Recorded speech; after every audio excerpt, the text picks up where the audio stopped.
Christmas dinner and the announcement. My name is Natalie Whitaker. I was 34 years old when my brother tried to steal my parents' home in front of an entire Christmas table and expected me to clap for him. 10 seconds before he said it, I was staring at the old brass ornament shaped like a little house, the same one my parents used to hang every December while telling me, "This home belongs to the people who love it, not the loudest person in the room." I had believed that sentence my whole life. I believed it when I left Vermont to become a senior aviation safety investigator in Seattle. I believed it when I missed birthdays, snowstorms, and Sunday dinners because my job sent me to crash sites and courtrooms. I believed it when guilt sat beside me on every plane ride home. Then my brother stood at the head of the Christmas table, lifted his glass, and smiled like a man accepting an award. "Mom and Dad are signing the house to me," he said. "Natalie gets nothing. She has her big career. She doesn't need it." The room burst into cheers. Aunts smiled. Cousins clapped. Someone said, "That's fair." He stayed. I felt every pair of eyes slide past me like I had already been erased from the family portrait. My mother's hand trembled beside her plate. My father stared into his wineglass, and my brother kept smiling, waiting for me to crack. I didn't. I placed my napkin down, looked straight at my mother, and said, "Mom, should I tell them? Or will you?" Her fork hit the plate so hard the sound cut through the room. My brother's face went white. "Tell us what?" he screamed. "Before I tell you what he said next, and what happened after I walked out, tell me, what time is it for you right now, and where are you watching from? I'm curious to see how far this story will travel." The porch conversation and the first crack in the lie. No one moved after my question. The Christmas lights reflected in the windows, making the whole dining room look warm from the outside, but inside, it felt like someone had opened a freezer door. My brother's smile disappeared first. Then my mother lowered her eyes. That was the moment I knew this was not a misunderstanding. This was a secret. My father cleared his throat and said, "Natalie, maybe we should talk later." My brother jumped in too fast. "No, she wanted attention, so let her have it." "Tell them what, Natalie?" His voice had that sharp edge I remembered from childhood, the one he used whenever he broke something and convinced everyone I had touched it last. I almost answered him right there, but my mother looked so fragile that I swallowed the truth. "Not here," I said. "Not with everyone cheering for something they don't understand." I stood up, walked past the table, and heard whispers follow me into the hallway. Outside on the porch, the cold Vermont air hit my face like a slap. I gripped the railing and tried to steady my breathing. I was furious, but beneath the anger was something worse: loneliness. I had flown across the country thinking I was coming home for Christmas. Instead, I had walked into my own replacement ceremony. A few minutes later, the porch door opened. My father stepped out wearing his old cardigan, the one with a burn mark on the sleeve from a fireplace accident 20 years ago. "You embarrassed your brother," he said quietly. That hurt more than shouting would have. "Did I?" I asked. "Or did he embarrass all of us by announcing a transfer you and Mom never discussed with me?" My father rubbed his forehead. "David has been here. You haven't. He drives your mother to appointments. He checks the furnace. He handles the bills." "That's what he told you?" I asked. "That he handles the bills?" My father's jaw tightened. "Don't make this about jealousy, Natalie." I laughed once, not because it was funny, but because the accusation was so perfectly planted. "He told you that, didn't he? That I'd be jealous. That I'd come home acting superior. That my job made me think I was better than everyone." My father didn't answer, which was answer enough. I looked toward the dark line of pine trees beyond the driveway and forced myself not to cry. "Dad, do you remember when I was 26 and David borrowed $9,000 from Grandma's account after she died?" My father froze. That was a paperwork error. No, it wasn't. He blamed me because I was the one helping with the estate forms. I kept quiet because Mom begged me not to ruin Thanksgiving. I paid the money back myself. My father's face shifted, not fully believing me, but no longer dismissing me either. "Why are you bringing this up now?" he asked. "Because this isn't the first time David has used family love as camouflage." The porch door creaked behind us. I glanced back and saw my mother in the hallway, one hand pressed against the wall. Her skin looked pale, almost gray. My father followed my gaze, and fear crossed his face. "Your mother's condition has been worse than she told you," he whispered. "David said stress could trigger another episode. He said we shouldn't upset her with legal arguments." That was the twist I hadn't expected. My mother had a heart rhythm disorder, but she had always been honest with me about her health. Now David had turned her illness into a locked door. "Dad," I said slowly, "who told you not to call me about her appointments?" He looked away. "David said you were too busy. He said you'd only panic." Something inside me went cold and clean. "I'm not going to fight him at the dinner table," I said. "Not tonight, but I'm going to find out exactly what he's done." My father whispered, "Natalie, be careful." I opened the porch door and looked back at him. Careful is what got us here. Natalie investigates and discovers the power of attorney. The next morning, I did what I had been trained to do in aviation investigations. I stopped reacting and started building a timeline. Planes rarely fall from the sky because of one mistake. Families don't collapse because of one speech at Christmas dinner. There is always a chain of decisions, small failures, ignored warnings, and people who benefit from confusion. My brother had counted on emotion. I chose evidence. I told everyone I was staying a few extra days to help pack away decorations. Then I offered to help David clean out the mudroom and garage because he had been complaining about doing everything alone. He loved that. He wanted an audience for his martyr act. "See?" he told our aunt on speakerphone while I carried boxes. "Natalie finally remembered she has parents." I smiled, lifted another box, and watched. David kept his phone face down. He took calls outside. He used banking apps while standing with his back to the wall. He guarded his laptop like it contained state secrets. That afternoon, while he was in the garage arguing with someone about margin calls and extension fees, his phone buzzed on the kitchen island. The screen lit up with a bank notification before going dark. I didn't unlock it. I didn't need to. The notification preview said, "Transfer failed. Insufficient funds. Whitaker Home Equity Reserve." My stomach dropped. My parents had a home equity line? Nobody had told me. That night, I called my old college roommate, Marissa Reed, who worked in digital fraud compliance for a credit union in Denver. I didn't ask her to hack anything. I asked her what legal signs to look for if an elderly parent was being financially manipulated. She gave me a checklist: new authorized users, sudden online banking setup, repeated small withdrawals, notarized documents signed during medical stress, changes to mailing addresses, and any power of attorney created without independent counsel.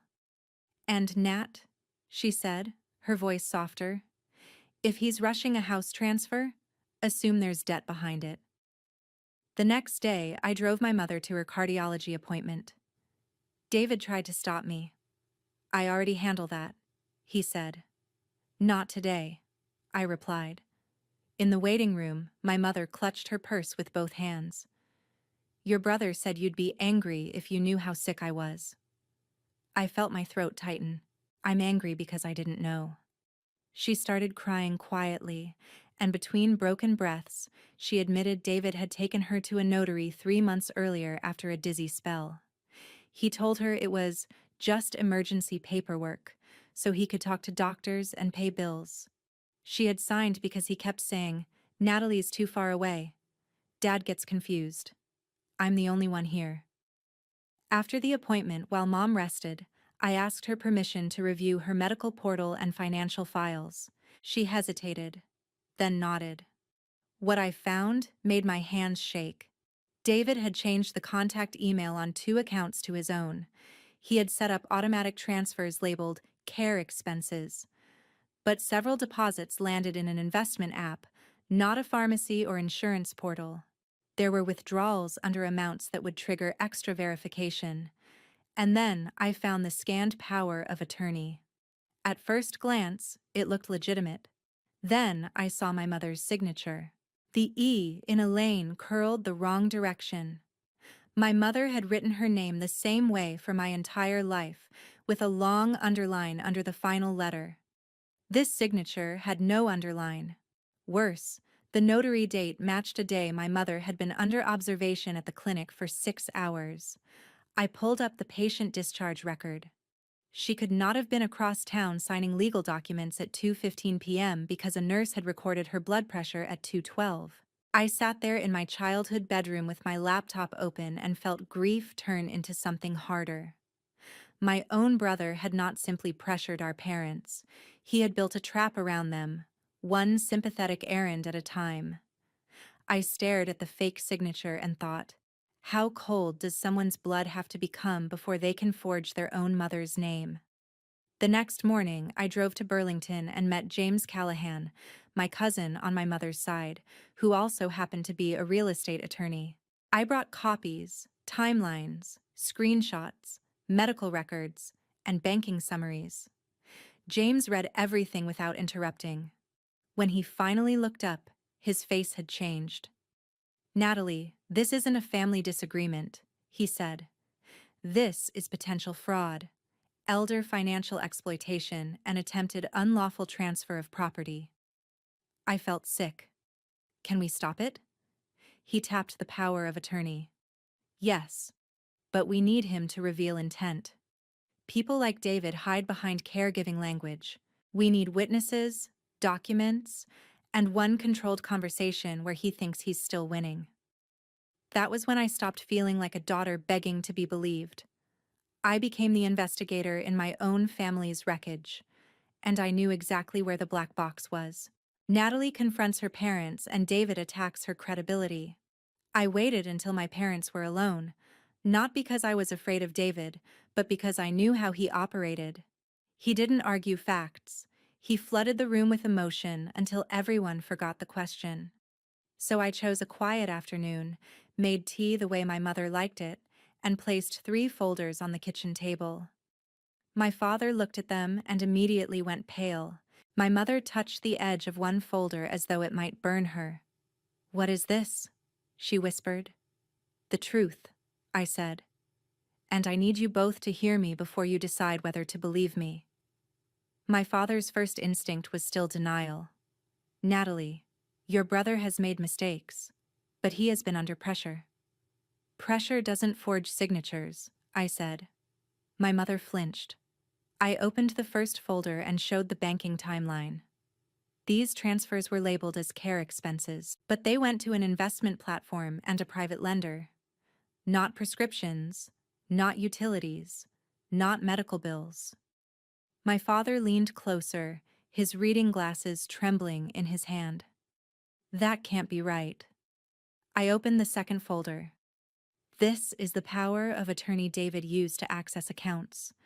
Mom, look at the signature." My mother stared at it for a long moment, then covered her mouth. Tears filled her eyes. "That isn't mine." My father turned to her. "Elaine?" She began to sob. "I signed something at the kitchen counter, but not this. Not this page. He said it was for emergencies. He said Natalie was too busy and you were too tired and someone had to be practical." I wanted to comfort her, but I needed them to see all of it before David's voice entered the room. "There's more," I said. "The notary timestamp says Mom signed this across town while she was still at the clinic. Here's the clinic record. The timing makes the document impossible." My father stood so quickly his chair scraped the floor. "He told me you were exaggerating." His voice broke on the last word. My mother wiped her eyes. He said you hated him for staying. He said you'd come home and try to punish him. That was when the front door opened. I hadn't told David to come. He had a habit of checking on the house whenever he sensed control slipping, and I had counted on that. He walked into the kitchen with snow on his boots and stopped when he saw the folders. For 1 second, fear flashed across his face. Then he became the wounded son. Wow, he said slowly.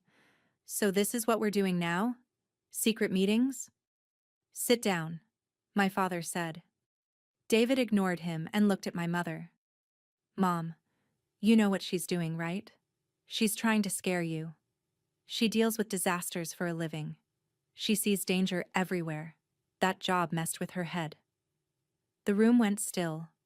My mother looked confused, and David pushed harder. Natalie has always needed control. She flies in from Seattle, acts like a hero, and suddenly everyone is a criminal. Did she tell you she was put on leave after that investigation in Phoenix? I stared at him. He had twisted something real. I had taken mandatory trauma leave after investigating a fatal cargo crash. It wasn't shameful. It was human. But he said it like a diagnosis. You're using my grief from a plane crash to distract from forged documents, I said. David laughed without humor. Listen to her. Forged documents, financial abuse, big courtroom words. She wants you to think I'm some villain because I'm the one who stayed when she ran. My mother began breathing too fast. Her hand went to her chest. My father rushed to her side. Elaine, breathe. David took a step toward her, but I blocked him. Don't, I said. You do not get to create the panic and then pretend to be the cure. His eyes went flat. Move. No. My mother's face had gone white, but she lifted one shaking hand. David, she whispered, did you tell Natalie not to be contacted about my appointments? He didn't answer. My father looked at him. Did you? David's silence said more than any confession could. My mother began crying again, but this time it wasn't fear. It was recognition. You made me think my daughter didn't care. David's jaw tightened. I did what I had to do. The kitchen seemed to shrink around us. For the first time, my parents were not looking at me like I was causing a storm. They were looking at David like they finally saw who had been standing in the rain with a match. David threatens the family and Natalie takes control. David's mask didn't fall all at once. It peeled away in strips. First came the injured voice. I sacrificed everything for this family. Then the accusation. Natalie gets applause for leaving and I get interrogated for staying. Then, when no one rushed to comfort him, the threat. He looked at my father and said, you need to think very carefully before you let her ruin this. If that house transfer gets stopped, you won't just lose me. You might lose the house too. My father blinked. What does that mean? David's mouth twitched. He had said too much, but pride pushed him forward. It means bills don't pay themselves. It means your perfect daughter doesn't know what it costs to keep this place going. I opened the third folder. Actually, I do. I placed a printout on the table. This is the home equity reserve notice. Failed transfer. Insufficient funds. David, you used Mom and Dad's house as a backup source for your investment account, didn't you? My mother gasped. My father gripped the back of his chair. Answer her, he said. David pointed at me. You had no right digging through my life. I dug through accounts connected to our parents' home. Because you want the money? No, I said. Because you already spent it. His face flushed. You think you're so smart. I reached into my pocket and turned on a recording from the previous night. In it, David's voice came through clearly from the garage, angry and desperate. I just need 10 more days. Once the deed is in my name, I can refinance or sell. My parents don't understand numbers, and my sister won't be here long enough to stop it. My mother made a sound I will never forget. Not a sob, not a scream, but something like a person breaking quietly from the inside. David lunged toward my phone. I stepped back. My father moved between us. "Don't you touch her." David laughed, but there was panic in it now. "You're all insane. That recording is illegal." "Vermont allows one-party consent," I said. "And I was standing in the garage doorway when you said it." His eyes narrowed. "You set me up." "No," I replied. "I listened." He turned on my parents. "Fine. You want honesty? I made one bad investment. One. Then the market turned. Then the lender started calling. I was going to fix it. The house was the only asset big enough to buy time." "Buy time?" my father whispered. "With our home?" David slammed his fist on the table. "It was going to be mine anyway. I earned it." My mother recoiled. "We never agreed to give it to you like that." "Because you're weak," he snapped. "Both of you. You let guilt make decisions." The room went silent. He had crossed a line even he couldn't uncross. I looked at my parents and spoke calmly, because calm was the one thing David couldn't control. "We need a full family meeting tomorrow, not just us. Aunt Linda, Uncle Paul, James, and anyone David told about this house transfer." He made the announcement publicly. The correction should be public too. David gave me a slow, ugly smile. "Bring whoever you want. You'll regret humiliating me." I met his stare. "No, David. I think you're confusing humiliation with accountability." He grabbed his coat, knocked over a chair, and stormed toward the door. Before leaving, he turned back and said, "If I go down, I'll make sure Mom and Dad have nothing left to save." Then he walked out into the snow. My mother shook so badly I wrapped both arms around her. My father stood in the kitchen looking 10 years older. But for the first time since Christmas dinner, no one asked me to be quiet. No one asked me to protect David's feelings. The family meeting was set. And David still didn't know James was already preparing the trap. The family meeting and the truth explodes. The next evening, the dining room looked almost identical to Christmas night, but the feeling was completely different. The same table, the same chandelier, the same relatives who had cheered when David announced he was getting the house. But this time, there was no turkey, no music, no performance of warmth. There were folders at every seat. James Callahan sat beside me in a navy suit, not as a surprised cousin wandering into chaos, but as the attorney I had quietly asked to witness everything. David noticed him immediately. "Why is he here?" he demanded. James folded his hands. "Because your mother asked me to review documents concerning her property." That was not technically a lie. After the kitchen confrontation, my mother had signed a written request for James to examine everything. David looked at her as if she had betrayed him. "Mom?" She did not look away this time. "I want answers." My father stood at the head of the table, the place David had claimed 2 nights earlier. His voice was rough. "Before anyone speaks, I need to say something. At Christmas, many of you congratulated David because you believed Elaine and I had freely decided to transfer the house. We had not." Murmurs broke out. Aunt Linda looked stunned. Uncle Paul frowned at David. David rolled his eyes. "Here we go." James opened the first folder. The power of attorney David used contains a signature Elaine says is not hers. The timestamp conflicts with medical records proving she was at a clinic during the alleged signing. There are also account transfers routed to investment platforms and private debt payments. David stood. "This is defamation." James didn't flinch. "Sit down, David." Something about James's tone made him sit. I watched my brother's hands curl into fists on the table. The room had turned against the rhythm he knew. Usually, he could raise his voice and everyone would soften. This time, each shout made the evidence look worse. James continued. "There is another issue. A preliminary deed transfer packet was submitted to a title office 3 weeks ago. It was rejected because it lacked one required notarized acknowledgement. The cover email came from David's account." My father whispered, "You already tried to transfer the house?" My mother covered her mouth. David's face went blank. That was the twist he hadn't known we had.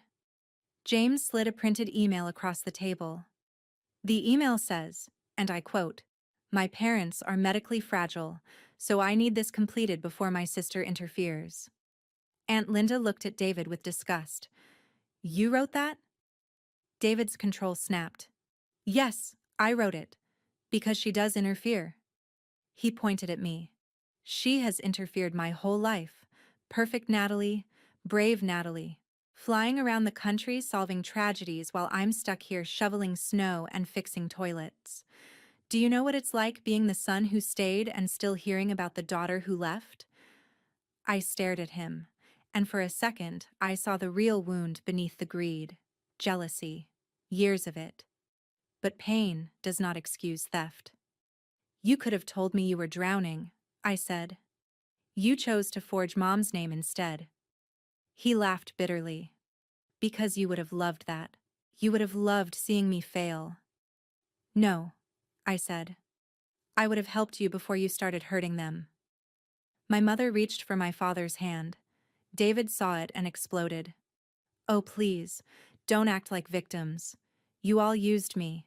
You needed rides, repairs, appointments, errands. I gave you my life." My father's voice shook. "We loved you." "Love doesn't pay debt," David shouted. "I needed that house. I deserve something." James leaned forward. "Did you intend to sell the property after transfer?" David froze. "Answer carefully," James said. "There are emails with a developer in Stowe." The room erupted. My mother stood so fast her chair tipped back. "You were going to sell my home?" David's face twisted. "It's a house, Mom. Wood, walls, land. You act like it's sacred because you're scared of change." My mother's eyes filled with tears. "Your father built the nursery with his own hands. And what did that get us?" David screamed. "A museum for Natalie's childhood?" Then he turned to me, and the ugliest sentence of my life came out of his mouth. "You were a burden from the day you were born. Everything became about you. Your asthma, your scholarships, your career, your little awards. I was invisible until I found a way to take what should have been mine." No one breathed. My father looked like he had been struck. My mother's tears stopped completely, as if pain had turned to ice. I felt the words enter me, but they did not destroy me. Maybe because by then I finally understood that David's cruelty was not truth. It was confession.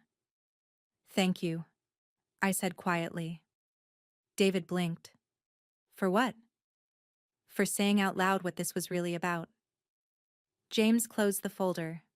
"Robert, Elaine, based on what we have, you can revoke the power of attorney immediately, freeze access to affected accounts, notify the title office, and file a police report. I recommend doing all four tonight." David shoved back his chair. "You wouldn't dare."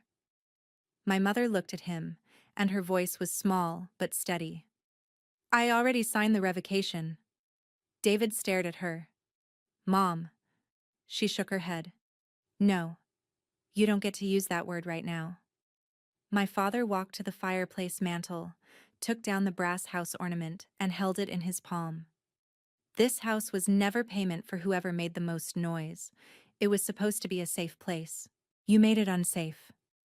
David's eyes darted around the room, searching for one person to rescue him. No one did. The relatives who had cheered 2 nights earlier sat silent, ashamed. Aunt Linda finally said, "David, you need to leave."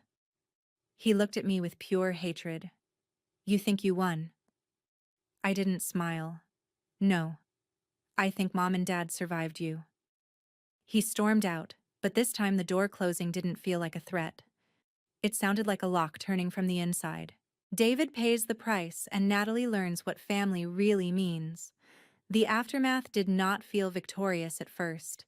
That is the part revenge stories do not always show. When the villain is your own brother, justice still leaves an empty chair at the table. My parents revoked every document David had touched. James filed notices with the county recorder and the title office, blocking any transfer without direct verification from both owners. The bank froze the compromised accounts.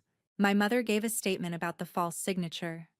My father gave one about the threats. The police report became real. Not family gossip, not drama, a case number. David called 23 times the first night. Then he sent messages. First rage, then blame, then panic. He said we were ruining him. He said he had only needed time. He said Mom's heart couldn't handle a scandal, as if he had not built the scandal with his own hands. 3 days later, his employer, a regional property management company, suspended him after learning he had used work contacts to approach a developer about my parents' home. A week after that, the private lender filed against him. The investment account he had bragged about was nearly empty. The debt was not. His friends stopped returning calls when they realized he had borrowed from two of them using the same story. Once the house transfer goes through, I'll pay you back. By New Year's, David was not the good son who stayed. He was the man who tried to sell his parents' roof while smiling over Christmas dinner. He came to the house once more, unshaven, red-eyed, carrying no arrogance at all. My father opened the door but left the chain on. David saw me standing behind him and immediately dropped to his knees on the porch. "Please," he said, "I messed up. I know I messed up. Don't let them charge me. I'll lose everything." My mother stood beside me, wrapped in a blue sweater, one hand resting over her heart. She looked at him with a grief I cannot describe. "You didn't lose everything," she said. "You gambled what was never yours." David cried then. Maybe from shame, maybe from fear, maybe because consequences finally had a face. "I'm your son," he whispered. My father's eyes filled with tears. "Then you should have protected your mother." For a moment I thought he might open the door. He didn't. He said, "Get help. Get a lawyer. Do not come back until we are ready to speak to you." David looked at me. "Natalie, please." Years earlier, I might have softened. I might have carried the guilt for everyone. I might have mistaken peacekeeping for love. But standing there, I understood something that changed me forever. Forgiveness does not mean handing the knife back to the person who stabbed you. "I hope you become better than this," I said. "But you don't get access to them while you're still dangerous." He stared at me like he wanted to hate me, but he had no audience left for the performance. My father closed the door. My mother broke down after that, and we held her on the hallway floor beside the Christmas boxes. It was not a perfect ending. Families do not heal in one dramatic scene. My parents had to rebuild passwords, accounts, medical contacts, and trust in their own judgment. I extended my leave from work and stayed through January. I drove Mom to appointments. I sat with Dad while he reviewed every bill. I also apologized for the years I had let distance become silence. My career mattered, but so did calling before emergencies forced me home. The house was placed into a protected trust with clear instructions. Neither child could pressure, borrow against, sell, or transfer it while my parents were alive. After their passing, the property would not become a prize. It would be handled transparently, with independent legal oversight. That decision gave my parents peace. It gave me peace too. As for David, the legal process moved forward. He avoided prison at first by agreeing to restitution, fraud counseling, debt disclosure, and a strict no-contact order except through attorneys. But his life still collapsed in the way dishonest lives eventually do. He lost his job. He declared bankruptcy. The relatives who once praised him stopped inviting him to dinners. Not because we demanded it, but because truth has a way of changing the seating chart. Months later, my mother rehung the brass house ornament even though Christmas was long over. She placed it in the kitchen window where sunlight could hit it. Your father and I used to tell you this house belonged to the people who loved it, she said. I think we forgot that love has to include honesty. I nodded. I had once believed blood was permanent, that family meant automatic loyalty, automatic forgiveness, automatic access to the deepest parts of your life. But David taught me a painful lesson. Blood can explain a connection, but it cannot excuse betrayal. Real family is not the person who shouts, "I stayed," while stealing your parents' security. Real family is the person willing to stand in the uncomfortable truth, even if everyone calls them dramatic at first. Protecting your parents from manipulation is not disrespect. It is love with a backbone. Greed does not just take money, it takes memories, trust, safety, and the right to feel at home. And when greed wears a familiar face, you have to be brave enough to name it anyway. I used to think blood meant forever, but now I know family is not proven by who shares your last name. Family is proven by who stays honest when everything starts falling apart. So tell me, what would you do if your own brother or sister betrayed your parents for money? Would you expose them, forgive them, or walk away? Comment below, because I truly want to know.